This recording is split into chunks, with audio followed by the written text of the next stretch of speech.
Muy bien. Bueno, hemos estado durante los últimos meses, porque ha sido casi 4 meses con algunas interrupciones, hablando sobre los héroes de la fe en base a Hebreos capítulo 11. Y hemos hablado de muchos personajes del Antiguo Testamento, lógicamente no de todos, porque sería algo imposible de abarcar en 4 meses a todos los personajes del Antiguo Testamento, pero hemos hablado de un buen grupo de ellos. Hemos hablado de Abel, de Abraham, hemos hablado de Jacob, de José, hemos hablado de Moisés, hemos hablado de Rahab, y más todavía de ellos hemos estado hablando y hablando y hablando y hablando y hablando bastante de ellos. Pero ya terminamos esa serie de personajes del Antiguo Testamento, héroes de la fe en base a Hebreos 11, pero quiero hablarles durante algunos domingos sobre la persona más importante de la Biblia, que es el Señor Jesucristo. De él quiero hablarles en estos domingos. No hemos preparado apunte para entregar a nadie, así que nadie tiene apunte, no se preocupe, nadie recibe apuntes. No hemos preparado. No lo he hecho porque sencillamente quiero tener libertad para enseñar tal como desarrollo la prédica, ¿no? Porque cuando le doy ya todo escrito, tengo que ceñirme un orden, y a veces quiero cambiar el orden, y como dice, ya está impreso, ya está repartido, ya no puedo cambiar el orden, tengo que seguir lo que está escrito, ¿no? Así que como no quiero estar cautivo a unas notas durante algunos domingos, y fíjese, durante algunos domingos no vamos a entregar apuntes, ¿correcto? Así que para que usted sepa. Bueno, el mensaje de hoy y de algunos domingos que viene se titula, es una pregunta que dice: ¿quién dice usted que es Jesús? Esa es una pregunta. ¿Quién dice usted que es Jesús? O sea, sencillamente, ¿quién es Jesús para usted? O sea, ¿cuál es la opinión que usted tiene sobre el Señor Jesucristo? Y eso es lo que vamos a estar hablando hoy y al menos unos 2 domingos más, que coincide justamente con el Día del Padre. Vamos a estar hablando sobre quién es Jesús para usted. Vamos a orar, por favor. Una vez más nos presentamos ante tu presencia a través del único nombre que tenemos para orar, el nombre bendito y poderoso de Cristo Jesús. Gracias te damos, Señor, porque es sencillamente nosotros, siendo seres pecadores, seres que te hemos fallado, Señor, estábamos condenados rumbo al infierno, pero ahí entra tu misericordia, entra tu amor, entra tu grandeza como Dios creador del universo, y has mostrado, Señor, ese amor ofreciendo salvación, perdón para toda la humanidad, y todo aquel hombre y mujer que viene por fe a ti, tú lo recibes con los brazos abiertos. Señor, queremos esta mañana exaltar tu nombre, queremos seguirlo haciendo luego de las alabanzas. Estamos abriendo la Biblia y pedimos que esta santa palabra sea la guía de nuestras vidas, sea la lámpara a nuestros pies y la lumbrera a nuestro camino. Pedimos, Padre, que tu palabra nos guíe, nos ilumine, y que podamos comprender aún más de la bendita persona de Jesucristo, porque Él es el verbo, Él es el centro de la Biblia, Señor. Y pedimos tu guía y tu dirección, orando en el único nombre que tenemos para orar, el nombre de Jesucristo. Oramos. Amén, Señor. Amén, amén. Abramos la Biblia, por favor, en el libro de San Mateo, capítulo número 16. Este es un pasaje o una sección muy conocida por todos nosotros. Mateo, capítulo número 16. Pero vamos a examinar la palabra de Dios, lo que dice acá en Mateo, capítulo 16. El Señor Jesucristo se encuentra más o menos a la mitad de su ministerio terrenal. Ha pasado ya cierto tiempo con los apóstoles, enseñándoles, obrando maravillas, señales y prodigios. Y ahora ha llegado un momento donde Él conversa con ellos y donde les va a formular una pregunta. Justamente eso es lo que va a dar base para lo que vamos a estar hablando hoy y durante unos 2 domingos más. Y aquí en el capítulo número 16, primero usted fíjese, observe por favor, es solamente el título del capítulo 16, como inicia, dice: la demanda de una señal, porque los judíos siempre fueron expertos en pedir señales que confirmaran lo que la persona estaba diciendo. Recuerde usted, por ejemplo, a Moisés. Cuando Moisés se acercó a Egipto, lo primero que le dijeron era, ¿no? ¿Y cómo sabemos que tú vienes de parte de Dios? ¿Qué señal haces? y él es ahí donde la mano leprosa y todo lo demás, que era para confirmar que Moisés estaba presentándose no a nombre propio, sino a nombre del Dios verdadero. Así que siempre los judíos piden señales. Y aquí en el capítulo 16 le están pidiendo a Jesús una vez más que haga señal, ¿no? Entonces el Señor Jesucristo, bueno, responde todo este asunto, les habla luego de la levadura de los fariseos, que era la falsa doctrina, la falsa enseñanza que imperaba en aquel entonces entre los judíos. Pero a partir del versículo número 13 es donde vamos a leer la palabra del Señor nosotros, capítulo 16, versículo número 13.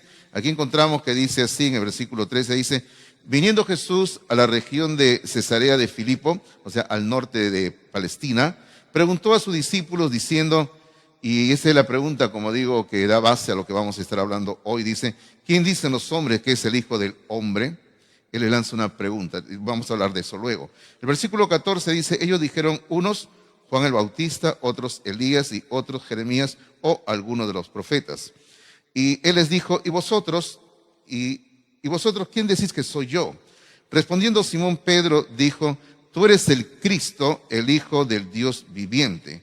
Entonces le respondió Jesús: bienaventurado eres Simón, hijo de Jonás, porque no te lo reveló carne ni sangre, sino mi Padre que está en los cielos. Bueno, hermano, a partir del versículo 18 se continúa ya entrando a otro tema que no vamos a abordar en esta ocasión, pero el Señor le habla de que tú eres Pedro y sobre esta roca edificaré mi iglesia, y eso tiene que ver con otro asunto muy importante, pero como digo, que no vamos a abordar ahora.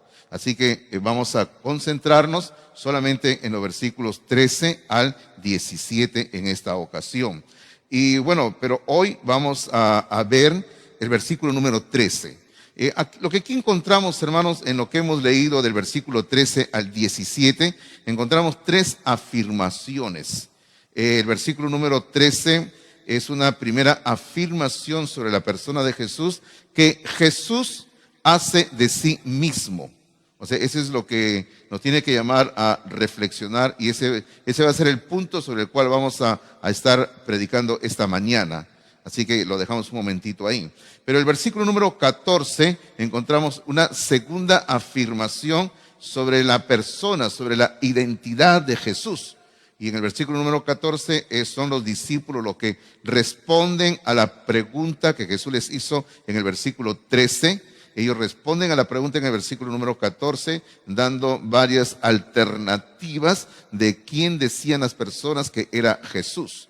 Luego, en los versículos 15, 16 y 17, encontramos una tercera afirmación sobre la identidad de Jesús, y en esta ocasión es Simón Pedro el que va a responder y va a hacer la tremenda declaración sobre quién es Jesús. Como digo, ese es ya tema para más adelante.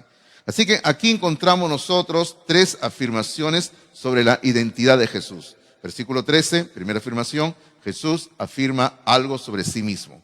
Versículo número 14, segunda afirmación: son los apóstoles los que están respondiendo a la pregunta sobre quién es Jesús. Y versículo número 15, 16 y 17 es Pedro el que va a responder, va a dar una tercera respuesta sobre quién es Jesús de Nazaret, quién es el Señor Jesucristo.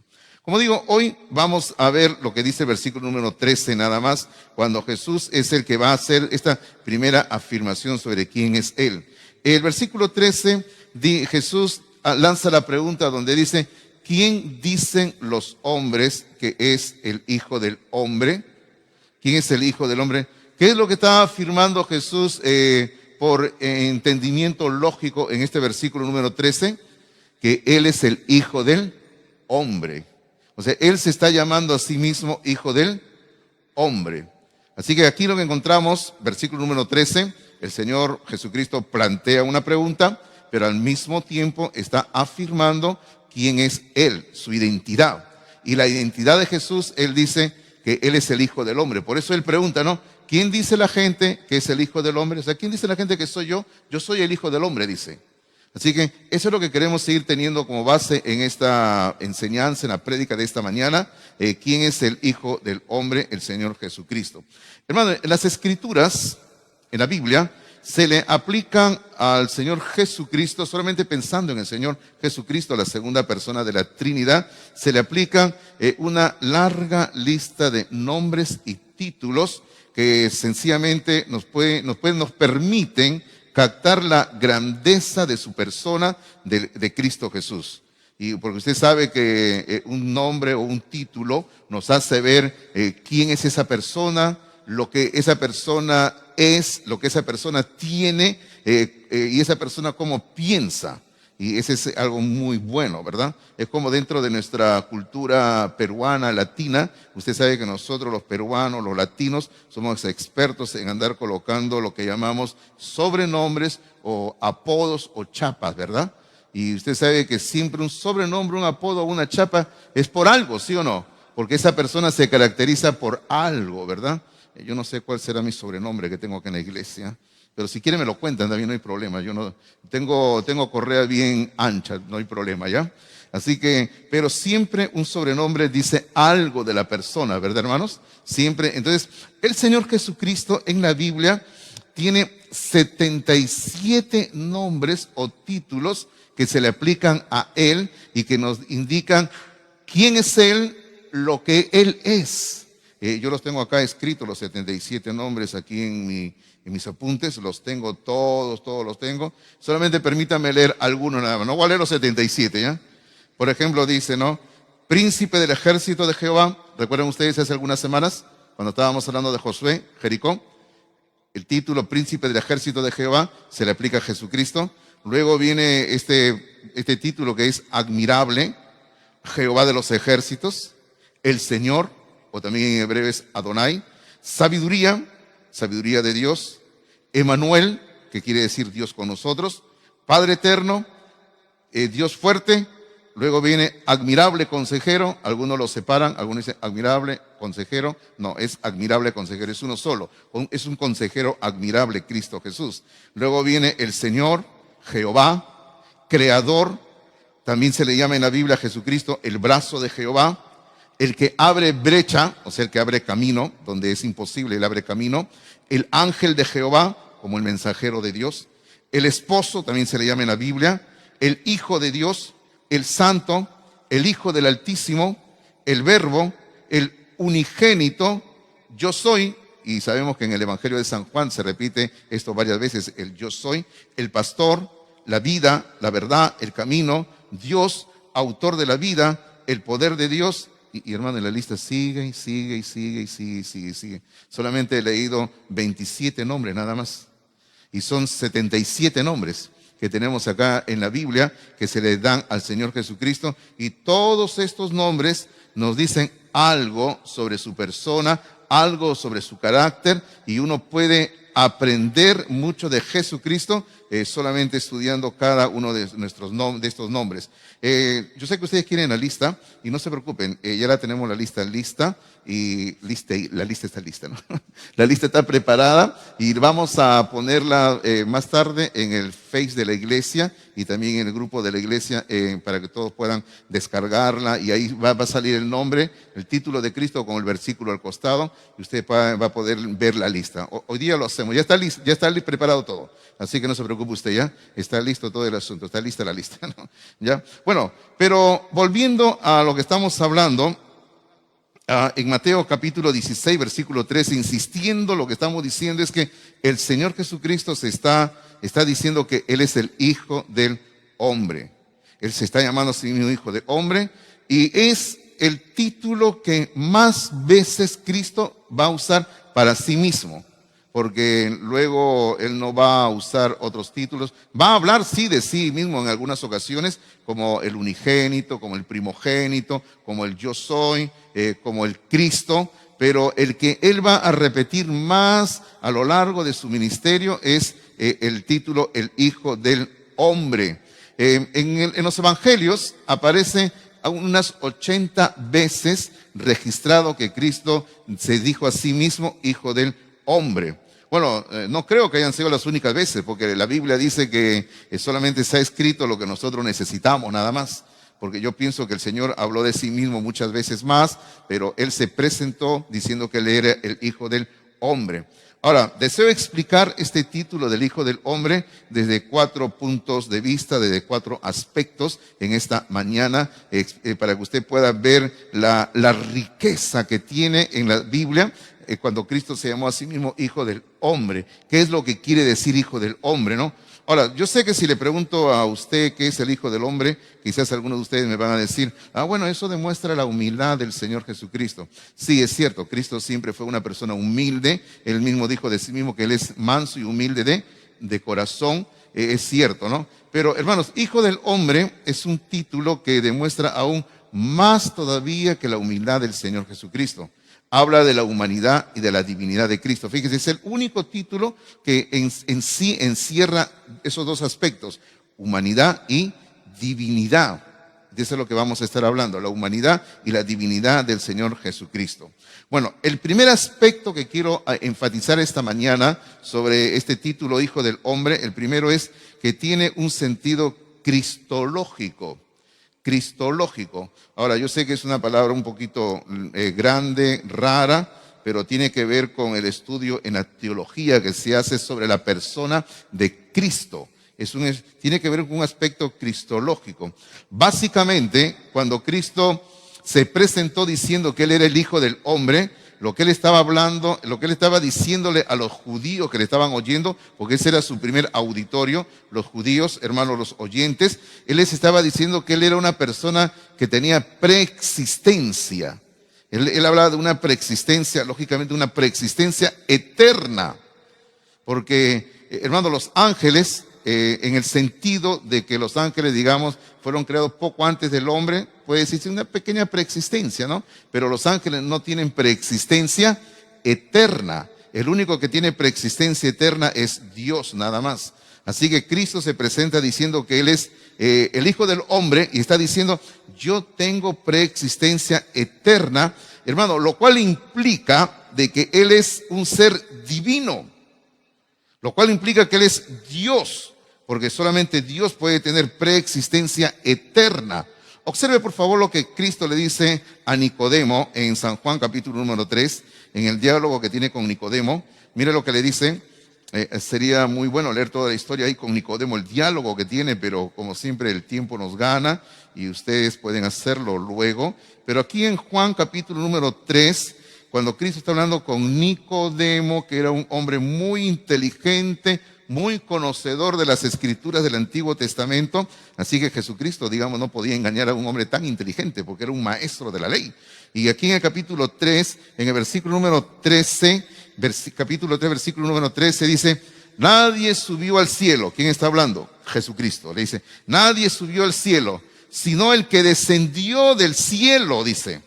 ¿Y quién es el que descendió del cielo? Dice, el Hijo del Hombre que está en el cielo.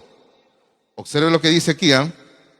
El Señor está diciendo que Él está en el cielo. Dice, Él ha estado en el cielo y Él ha venido del cielo a la tierra. Eso, hermano, eso quiere decir que Él es preexistente.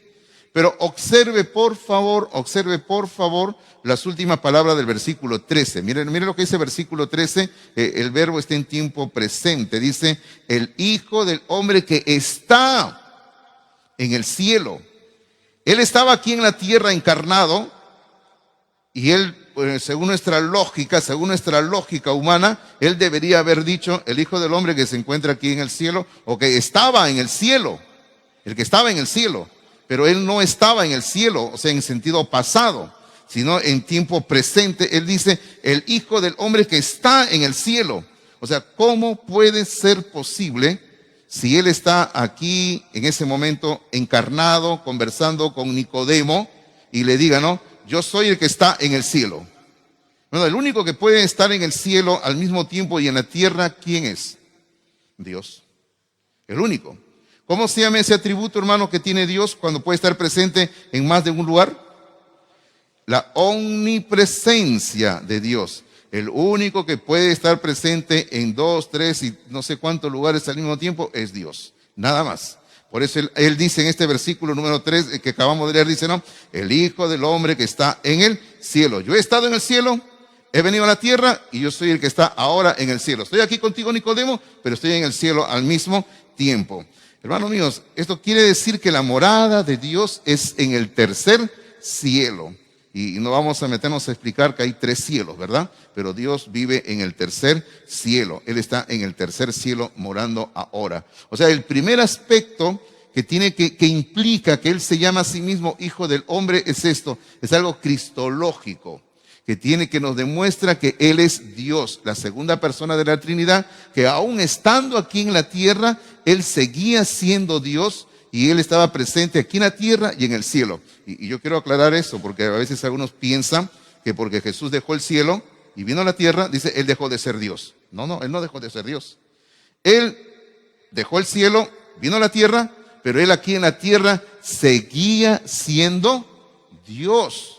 Él seguía siendo Dios. Él no dejó de ser Dios. Él solamente dejó el cielo nada más como su lugar de morada y se vino a la tierra. Pero bueno, ese es un tema bien amplio, ¿verdad? Por eso le animamos para que usted lleve los cursos que nosotros dictamos en el centro de preparación bíblica que tenemos, para que usted pueda llevar y aprender. Y en estos días están iniciando, creo que hoy están iniciando otro grupo de discipulado, ¿no? Así que anímese, estudie la palabra de Dios. Bueno, luego el segundo aspecto que queremos hablar, que nos enseña este título de Hijo del Hombre, es un aspecto antropológico. Mire cómo estamos pasando. Lo primero era cristológico, que nos demuestra que Él es Dios. Ahora vamos al otro extremo, por decirlo así, antropológico. Ahora usted se da cuenta. Si cuando hemos dicho que Él tiene un aspecto cristológico que nos indica el título Hijo del Hombre, que Jesús es Dios, ahora en el aspecto antropológico, ¿qué nos va a indicar? Que Él es hombre, que Él era realmente hombre. Porque hermano, porque es importante entender que Jesús, cuando vino a la tierra, Él era realmente hombre, un ser humano, porque quizás a usted le parezca increíble, pero existen algunos grupos que enseñan que Jesús no vino realmente como un hombre, dice. Solamente dice que fue una aparición, nada más, que Él estuvo aquí en la tierra, que Él tomó cierta forma para engañar a las personas, que Él era un ser humano. No. La Biblia dice que Él se encarnó, nació de María, fue como un bebé, creció, se desarrolló, y Él tuvo una vida como cualquier ser humano en el sentido, por ejemplo, Él tenía hambre, Él tenía sed, Él se cansaba, Él dormía, así que Él era un ser humano como cualquiera de nosotros. Y en Mateo capítulo 11 encontramos el testimonio que la gente daba de Jesús. Bueno, un testimonio a veces un poquito que la gente se burlaba de Jesús, pero miren lo que decía.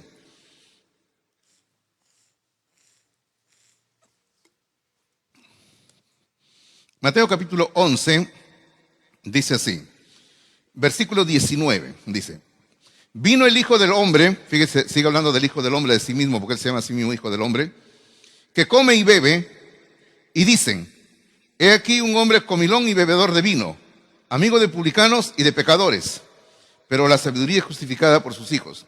Bueno, primero hay que entender que Jesús está aquí citando lo que la gente decía de Él, por si acaso, ¿ya? ¿Y qué era lo que decían de Él? Le decían que Él come y bebe. Y luego le decían, es un hombre comilón y bebedor de vino, decía, un hombre comilón y bebedor de vino. Y encima le decían que era amigo de publicanos y de pecadores. Hermano, aquí se está diciendo 3 cosas esenciales de Jesús. Que Él comía, que Él bebía, que Él tenía amistades y que Él vivía con la gente a su alrededor. Lo cual demuestra una vez más que el Hijo del Hombre vivió como cualquier ser humano en esta tierra, teniendo interrelación con otras personas. Y hermano, y estos son algunos aspectos que nos caracterizan como personas, porque todos nosotros, los seres humanos, vivimos así. O hay alguien que no come, alguien que no toma líquido, todos tomamos líquido, todos comemos, ¿verdad? Sí, hermanos. Como yo le decía hace un rato, ¿no? Anoche hubo una bonita clase, una bonita reunión, y como buenos bautistas, ¿cómo se terminó? Comiendo, ¿verdad? Porque así terminamos los bautistas siempre toda reunión, ¿no? Los bautistas dicen que se pueden olvidar de orar, pero no de comer, ¿no? Dice, nos olvidamos de orar, pero no de comer, no importa, dice, ¿ya? Hermano, y lo cual sigue demostrando hasta este punto que Jesús tenía 2 naturalezas. ¿Cuáles son las 2 naturalezas que Jesús tenía, hermanos? La divina y la humana. La única persona que llegó a tener 2 naturalezas fue el Señor Jesucristo. Por si acaso, nunca hubo otro ser en la tierra, ni lo habrá, que haya tenido dos naturalezas, divina y humana. Ni Adán siquiera, ¿verdad? Adán solamente tenía la naturaleza humana nada más. Ahora, si usted me pregunta, pastor, ¿y nosotros? No, pues nosotros no, pues. Nosotros tenemos a Cristo en nuestro corazón y nosotros no tenemos dos naturalezas. El único que tenía dos naturalezas, que era Dios y hombre, era el Señor Jesucristo nada más, ¿verdad? Pero Cristo tenía dos naturalezas y eso es lo que nos demuestra hasta ahora. Fíjense, vamos viendo dos aspectos que implica el título de Hijo del Hombre. El aspecto cristológico, que nos dice que Él es Dios, el aspecto antropológico, que nos dice que Él es hombre, y un tercer aspecto es el aspecto escatológico. Escatológico. Y otra vez usted dirá, pastor, ¿y cómo se come eso? Bueno, no es nada difícil, hermanos. La escatología es la rama de la teología que en lo personal yo he trabajado más en mi ministerio. Desde que era adolescente lo he trabajado bastante. Y es la rama que tiene que ver con lo que nosotros llamamos comúnmente profecía. Nosotros comúnmente le llamamos así, profecía, pero tiene que ver con los eventos profetizados en la Biblia. Hermano, en la Biblia hay una cantidad enorme de profecía desde el libro del Génesis en adelante. Una cantidad enorme, abismal. Y cuando se hace un curso de escatología se tiene que estudiar todo lo que la Biblia dice desde el Génesis en adelante, lo cual es extenso y extenso y extenso para llevar un curso muy fácil. Pero bueno, entonces este título de Hijo del Hombre tiene que ver con algo escatológico. Por ejemplo, en el capítulo 16 de Mateo, en el versículo número 27, Mateo 16, 27, el Señor va a hablar de sí mismo como el Hijo del Hombre que viene futuro para dar a cada uno conforme a sus obras. Mateo 16, 27 dice, porque el Hijo del Hombre vendrá, o sea, futuro, está hablando del futuro, una venida escatológica, futura, todavía profecía. Vendrá en la en la gloria de su Padre con sus ángeles, y entonces pagará a cada uno conforme a sus obras. Está hablando de lo que nosotros llamamos la segunda venida de Cristo. Este versículo 27 no habla del arrebatamiento de la iglesia, por si acaso. Este versículo 27 habla de la segunda venida de Cristo, cuando el Señor viene al final de los tiempos, al final de lo que nosotros llamamos la tribulación, y antes del reino milenial. El reino milenial está en Apocalipsis capítulo número 20, y aquí nos estamos refiriendo, este versículo 27 nos estamos refiriendo al evento que se detalla en Apocalipsis capítulo 19. Como le estoy dando la cita para que usted pueda chequear luego, donde se habla sobre la segunda venida de Cristo, y cuando Cristo venga, dice que Él va a dar a cada uno conforme a sus obras, y fíjese que aquí Él se presenta en el versículo 27 con el título de Hijo del Hombre. Ahora, y ahí es donde uno comienza a pensar, ¿por qué? Porque, hermanos míos, el título Hijo del Hombre era el título más importante que los judíos tenían para referirse al Mesías. Quizás a nosotros no nos parece impresionante, no nos llama la atención, pero los judíos, hermanos, cuando hablaban del Mesías y querían hablar de Él con lo más sagrado, lo más importante, lo máximo por decir, hablaban del Mesías como el Hijo del Hombre. Porque en el Antiguo Testamento solamente hay una vez que aparece el título del Hijo del Hombre, y de ahí, hermanos míos, se saca toda una enseñanza que es riquísima. Y ahí vamos a ahondar ahora, ¿sí? Daniel capítulo 7, vamos a Daniel capítulo 7, donde vamos a estar por un momento, aprovechando el tiempo, ¿sí? Daniel capítulo número 7, hermanos míos. El capítulo 7 de Daniel contiene una tremenda profecía. Usted puede ver que el capítulo 7 dice la visión de las 4 bestias. Y si usted quiere detalles sobre Daniel capítulo 7, en el Face de la iglesia, yo no sé en qué parte, pero sé que en el Face de la iglesia hay una serie de enseñanzas que dimos hace tiempo sobre el libro de Daniel. Capítulo por capítulo lo dimos, y en el Face usted puede entrar y buscar el capítulo que corresponde, o si quiere escuche todas las enseñanzas, pero ahí explicamos versículo por versículo el capítulo 7 de Daniel. Y la entrada es libre, por si acaso, no hay que pagar nada, ¿ya? Entonces, aquí en el capítulo 7 hay esta visión donde Dios le presenta a Daniel una visión que tiene que ver no solamente con un asunto que para nosotros sería pasado, sino tiene que ver con algo que todavía es futuro todavía. Y aquí en el capítulo 7, observe por favor el versículo número 13 y 14, la esencia, porque podríamos leer todo, pero vamos a la esencia, ¿ya? 13 y 14 dice: miraba yo en la visión de la noche, y he aquí con las nubes del cielo venía uno como un hijo de hombre. Ahí está la frase, un hijo de hombre, dice, que vino hasta el anciano de días y le hicieron acercarse delante de él. Y le fue dado dominio, gloria y reino para que todos los pueblos, naciones y lenguas le sirvieran. Su dominio es dominio eterno que nunca pasará y su reino uno que no será destruido. Bueno, este es el centro de lo que se dice sobre el Hijo del Hombre. Como digo, podríamos invertir tiempo leyendo pasajes anteriores en este capítulo 7 y posteriores, pero el tiempo corre demasiado rápido y no gozamos ahorita del tiempo. Pero lo que hemos leído, el versículo 13 y 14, lo vamos a dividir en 4 partes, ¿ya? Así como siempre les he dicho. ¿Cómo se puede comer un elefante? Un elefante se puede comer en partes, ¿verdad? Sí, podemos comer un elefante, lo trozamos y nos lo comemos. Entonces aquí también estos 2 versículos los vamos a trozar en 4 partes para que podamos sacarle la enseñanza. Lo primero que vamos a ver en la primera parte es lo que encontramos en el versículo 13, donde dice: miraba yo en la visión de la noche y aquí con las nubes del cielo venía uno como un hijo de hombre. Lo que está viendo Daniel es que en las nubes del cielo viene un hijo del hombre. Hermano, vuelvo a repetir, y permítame repetir esto para que usted pueda recordarlo siempre. Esta es la afirmación más importante sobre el Mesías.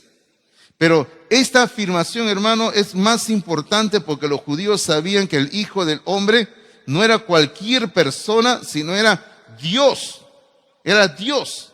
O sea, aquí se está implicando que el Hijo del Hombre tiene divinidad, es Dios. Es por eso que cuando Jesús se presenta ante los judíos diciendo que Él es el Hijo del Hombre, ¿usted cómo cree que los judíos lo estaban mirando? Dice, ¿qué tiene no? Porque, hermano, no era un simple título. Era decir, yo soy Dios. ¿Y cómo sabemos que Él está diciendo que yo soy Dios? Muy fácil, porque si seguimos examinando el asunto, y eso nos lleva a la segunda parte de lo que estamos viendo, en el versículo número 13, la segunda parte es que dice el versículo 13, dice, que vino, o sea, el Hijo del Hombre, que vino hasta el anciano de días y le hicieron acercarse delante de Él. Ahora, yo creo que es obvio que usted se da cuenta, pero ¿quién es el anciano de días? ¿Quién es el anciano de días, hermanos? Dios el Padre. Porque si usted lee versículos anteriores, en este mismo capítulo 7, usted va a encontrar que al anciano de días se le describe como una persona con cabello blanco, no como el mío por si acaso, ¿ya? Con cabello blanco, con una vestidura así, asá, y se le describe así, y se entiende por la descripción que no se está hablando de cualquier persona, de cualquier hombre, sino se está hablando de el Padre, Dios el Padre. Entonces Dios el Padre, según lo que dice antes, está ahí en su trono y viene en las nubes, según lo que dice el versículo número 13 que acabamos de leer, que viene en las nubes el Hijo del Hombre y se presenta ante el Padre. Hermano, cualquier ser nunca podría hacer eso, solamente Dios nada más. Dios sentado en su trono, el Hijo se acerca a Él y nos hace recordar la visión que Juan tiene en el libro del Apocalipsis, en el capítulo número 4 y capítulo número 5. Porque en el capítulo 4 y capítulo 5 de Apocalipsis usted va a encontrar que el trono del cielo, al Padre sentado ahí, y en el capítulo 5, el Cordero acercándose al trono para recibir del Padre el título de propiedad del universo. Dice el rollo que está cerrado ahí, ¿no? Y inclusive, si usted recuerda el capítulo 2 de los Salmos, capítulo 2 de Salmos, donde el Señor le dice a su Hijo, le dice, pídeme y te daré por herencia las naciones. Yo te voy a dar por herencia las naciones. Pídeme y te daré por herencia las naciones, ¿no? Y como posesión tuya los confines de la tierra. Así que este anciano de días es el Padre y su Hijo se le está acercando para recibir algo de parte de Él. Y como ya le dije, ¿no? Esto tiene que ver con lo que aparece en Apocalipsis capítulo 4, capítulo 5, donde el Señor está ofreciéndole el rollo al Cordero, y también lo que dice Salmo número 2, donde el Señor le dice, pídeme y te daré por herencia a las naciones. Así que el Hijo del Hombre es Dios también, es un ser divino también. La tercera parte de lo que estamos viendo así rápidamente, lo encontramos en el versículo número 14, al comienzo del versículo número 14, Daniel capítulo 7, versículo número 14, dice, y le fue dado, porque el Padre se ha acercado, el Hijo del Hombre se ha acercado al Padre, dice, y le fue dado dominio, gloria y reino, para que todos los pueblos, naciones y lenguas le sirvieran.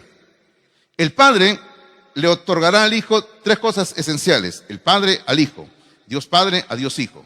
Dios Padre al Señor Jesucristo, Dios Padre al Hijo del Hombre. ¿Qué le otorga? Le otorga dominio, le otorga gloria, le otorga reino. Todo esto tiene que ver con un control en el planeta Tierra y en el universo. Usted sabe que actualmente en el planeta Tierra y en el universo hay seres que se han rebelado contra Dios, ¿verdad? Tenemos por un lado los demonios, tenemos por otro lado al hombre que se ha rebelado contra Dios, pero va a llegar un momento cuando esa rebelión va a terminar. Y Dios Padre le está entregando al Hijo el dominio, como dice ahí, dominio, gloria y reino en la tierra y en el universo. Y la Biblia dice ahí, acabamos de verlo al comienzo del versículo 14, por favor, donde dice que el Señor le da todo esto, dice, ¿con qué propósito, hermano? Dice, para que todos los pueblos, naciones y lenguas le sirvieran. O sea, el propósito por el cual Dios le otorga dominio, gloria y reino a su Hijo es para que todo le sirva a Él, porque la Biblia dice que todo es para Cristo y todo es para su honra y gloria, ¿verdad? Todo le pertenece a Cristo Jesús. La cuarta parte que encontramos acá de este versículo, Daniel capítulo 7, versículo 14, la cuarta parte, dice así, en el versículo 14 dice, y su dominio es dominio eterno que nunca pasará, y su reino uno que no será destruido. Lo cuarto es, Dios le dará autoridad a su Hijo y será una autoridad eterna, que nunca nada ni nadie podrá quitarle esa autoridad a Cristo Jesús. Cristo Jesús se va a sentar como rey en la tierra, rey del universo, y será rey para toda la eternidad. No hay nada ni nadie que podrá quitarle a Cristo esa posición y la condición de rey eterno. Él siempre será rey de reyes y, como decimos, y señor de señores, ¿verdad? Y gloria sea a su nombre. Él es así. Hermano, esta visión que acabamos de ver aquí en Daniel capítulo 7, versículo 13 y 14, se va a cumplir, como ya lo dije hace un momento, pero lo repito para que usted pueda recordarlo, se cumple en Apocalipsis capítulo 19, a partir del versículo 11, donde hay una visión que el cielo se abre y Cristo desciende del cielo a la tierra montado en un caballo blanco. Esa visión tiene que ver con la segunda venida de Cristo Jesús. Pero previo a eso, en el capítulo 14 de Apocalipsis, en el versículo 14, Juan está viendo una visión adelantándose a la segunda venida, porque Apocalipsis tiene esa característica. Hay visiones que se cruzan, adelantadas, atrasadas, así, y uno tiene que tener, como dice, una guía para no perderse en el estudio de Apocalipsis. Pero aquí en Apocalipsis 14, claramente dice así, miré y he aquí una nube blanca, y sobre la nube uno sentado semejante al Hijo del Hombre, que tenía en la cabeza una corona de oro y en la mano una hoz aguda. Mira lo que dice Apocalipsis 14. Apocalipsis 14, Juan, describiendo la segunda venida de Cristo, dice, en las nubes viene el Hijo del Hombre, el Señor Jesucristo, el Hijo del Hombre, viniendo a establecer su reino. Pero mire lo que tiene, observe los detalles, porque a veces pasamos por alto los detalles. 14 Apocalipsis dice que en la cabeza tiene una corona de oro, lo cual demuestra que él viene como rey. Ya no va a venir con una corona de espinas, porque cuando él vino, le coronaron una corona de espinas, le pusieron una corona de espinas. Pero él va a venir ahora con una corona de oro como rey para gobernar en la tierra y en el universo. Otro detalle que se dice en Apocalipsis 14, dice que cuando él está viniendo, viene con una corona de oro, y luego dice, y en la mano, si usted tiene abierto ahí el versículo, que dice, y en la mano que tiene una hoz aguda. Y si usted sigue leyendo el pasaje, el siguiente versículo y todo, usted va a ver que está hablando de una cosecha. Porque Apocalipsis capítulo 19, versículo 11 en adelante, se habla que el Señor viene trayendo juicios sobre la tierra. Eso implica la hoz para cosechar, digamos para cortar. Y cuando Cristo venga a la tierra va a hacer eso. Él va a cosechar, Él va a cortar, Él va a sacar a sus enemigos para establecer su reino. Observe todo lo que implica escatológicamente cuando Cristo dijo, yo soy el Hijo del Hombre. Finalmente, el cuarto y último aspecto que queremos resaltar esta mañana sobre lo que implica el título de Hijo del Hombre que Cristo se está llamando a sí mismo es un aspecto redentor, que tiene que ver con salvación, con una salvación que el Señor Jesucristo, estando en la tierra, Él ofreció al hombre, y que hoy en día se sigue ofreciendo al hombre salvación. Y permítame volver a decir una vez más y repetir, ¿no? La salvación que Dios ofrece es una salvación gratuita, es una salvación simplemente para creer nada más, y es ofrecida a toda la humanidad. Todo hombre y toda mujer que oye la palabra de Dios y entiende la necesidad de la salvación, el arrepentimiento, puede y debe de venir a Cristo Jesús. Ahora, y esa posibilidad de salvación solamente se da aquí en esta vida.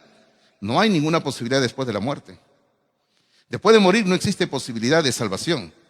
Si usted cree que después de morir usted puede ser salvo porque estoy allá y le pido perdón a Dios, no. Solamente durante esta vida, nada más. Y déjeme decirle de que ni aún siquiera misas que puedan hacerle le va a salvar. Ni ahora que dicen que el Papa es peruano, ¿verdad? Ni eso nos va a salvar tampoco, por si acaso. Eso no le salva a nadie, ni que el Papa sea peruano, como él dijo de sí mismo, que dijo que él era el tipo de Papa 4001 ahora, ¿no? Ni siquiera siendo la Papa 4001 en el Perú le va a salvar a un peruano que el Papa haya comido. Usted come en el mismo restaurante que comió el Papa y usted come su corderito ahí, su seco de cordero, ¿no? No, nada de eso, por si acaso, le salva a usted. Solamente ahora, usted si viene a Cristo nada más en esta vida, ahora, eso es lo único que le puede salvar a usted de su condenación eterna, nada más. Pero el aspecto redentor encontramos en Mateo capítulo 17, en Mateo capítulo 17, y disculpen que les haya estado llevando por varias partes de la Biblia, pero es la única forma de estudiar a veces las Escrituras.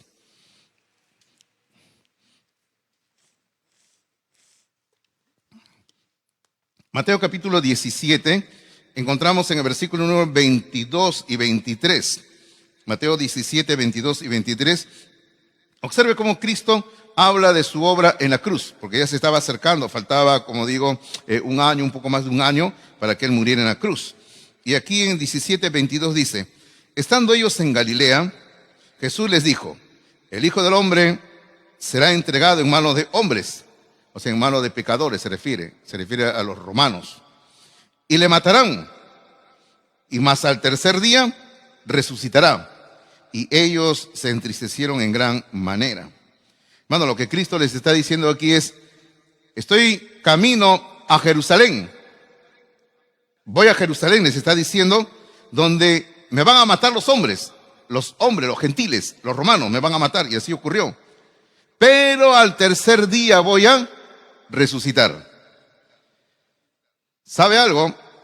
Y yo siempre he dicho, cuando Cristo murió en la cruz, ningún discípulo de Jesús, ni su mamá María, ninguna mujer, ni Magdalena, nadie esperaba que Él resucitara. Pastor, ¿y cómo sabe usted eso? Fácil, porque cuando llegó el tercer día, ¿qué hicieron las mujeres? Fueron a la tumba para ungir el cuerpo, ¿no?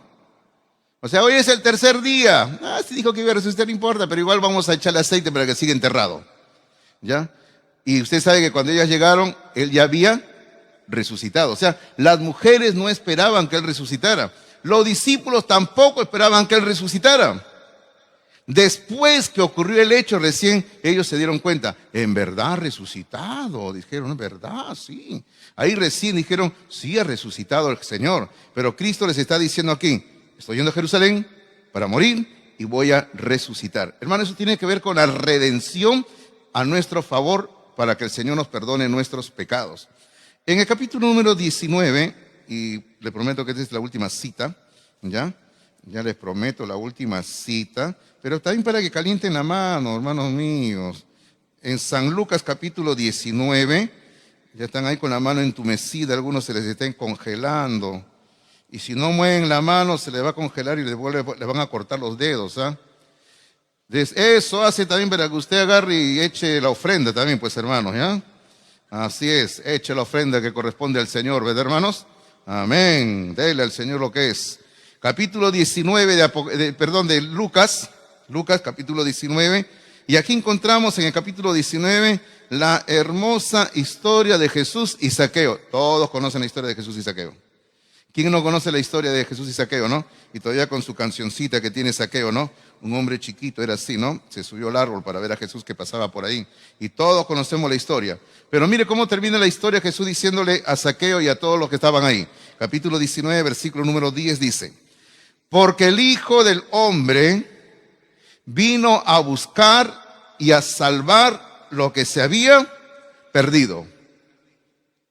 No solamente he venido como Hijo del Hombre para, por decirlo así, para reclamar un reino o para establecer un reino eterno, sino que con esto, con lo que acabamos de leer, donde Él está ofreciendo salvación, hermano, rompió toda una serie de malos entendidos que los judíos tenían. Porque los judíos, hermano, no entendían eso. Ellos solamente pensaban, el Mesías, el Hijo del Hombre, vendrá a establecer un reino. Bien, Jesús vino a eso. Pero Jesús dice ahora, pero he venido, como dice en este versículo, he venido a buscar y a salvar lo que se había perdido. Hermano, esa es salvación. O podríamos decir, ese es el propósito de la encarnación de Jesús. Él vino como Emmanuel, Dios con nosotros, para dar su vida a favor de su pueblo, de su gente, a favor de la humanidad. Y Él ha venido a ofrecer salvación. Así que observe todo lo que implica el título de Hijo del Hombre. Implica que Él es Dios, implica que Él es hombre, implica que Él es un rey que viene en el futuro a establecer un reino eterno, y ahora implica que Él está ofreciendo salvación a toda la humanidad. Y si usted aún no tiene salvación, aproveche la salvación que Cristo ofrece. Porque como digo, o dije hace un momento, esa salvación solo está disponible mientras nosotros tenemos vida en esta tierra. El día que nuestros ojos se cierran y ya no tenemos vida en esta tierra, se acabó la oportunidad de salvación.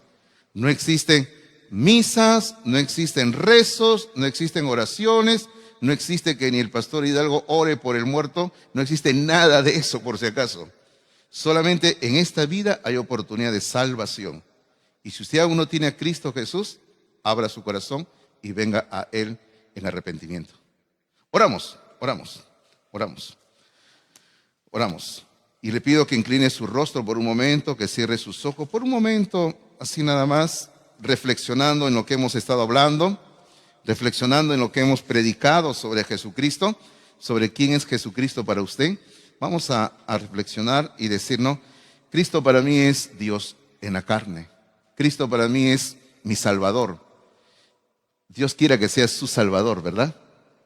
Vamos a orar en esta mañana, vamos a orar, le pido inclinar su rostro, cerrar sus ojos y venir a Cristo. Padre, damos gracias por tu palabra abierta, por tu palabra predicada. Damos gracias por el mensaje que hemos oído esta mañana, donde Jesucristo tiene como propósito final establecer un reino eterno. Nos alegramos, Padre, en gran manera. Y pedimos, Padre, en esta mañana, que cada uno de nosotros pueda aprovechar la oportunidad que se da de que Él es nuestro Salvador, que en Él encontramos refugio, ayuda. Y Padre, y si hubiera alguien aquí o algunas personas que aún no vienen a Jesús como Salvador, puedan abrir su entendimiento, su corazón, y puedan ser salvos, Señor, de una condenación eterna. Gracias te damos. Pedimos que tu palabra nunca vuelva vacía, Señor. Pedimos que la bendigas, que caiga en cada corazón y dé fruto a 100%.